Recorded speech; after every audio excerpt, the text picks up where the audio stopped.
જામનગરમાં જિલ્લા અને શહેર કોંગ્રેસે શિક્ષણ અને વિદ્યાર્થીઓના ભવિષ્યના મુદ્દે સરકાર સામે મોરચો ખોલ્યો છે। લલિત વસોયાની ઉપસ્થિતિમાં યોજાયેલી પ્રેસ કોન્ફરન્સમાં નીટ પરીક્ષામાં ગેરરીતિના આક્ષેપો સાથે સરકાર પર આકરા પ્રહારો કરવામાં આવ્યા હતા।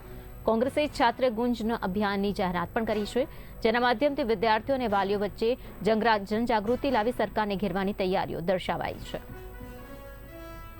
શિક્ષણના નામે ઉઘાડી લૂંટ અને ભયંકર ભ્રષ્ટાચાર ચાલી રહ્યો છે।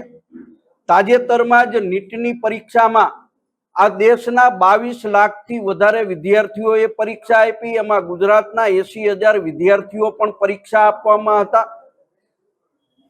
કૌભાંડના કારણે, અનઆવડતના કારણે આ નીટને પેપર લીક થયા।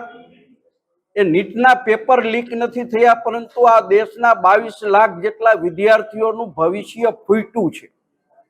અને એની સામે કોંગ્રેસ પાર્ટી આવતા દિવસોની અંદર છાત્ર ગુંજના નામે જોરદાર મુહિમ કરી શિક્ષણમાં અમૂલ ફેરફાર થાય એના માટેના પ્રયત્નો કરવાની છે। અને એના અનુસંધાને આખા ગુજરાતની અંદર જિલ્લા કક્ષાએ, તાલુકા કક્ષાએ વિદ્યાર્થીઓને, વિદ્યાર્થીઓના વાલીઓને મળી એમના વિચારો જાણી, એમની સમસ્યાઓ જાણી અને ઉગ્ર આંદોલન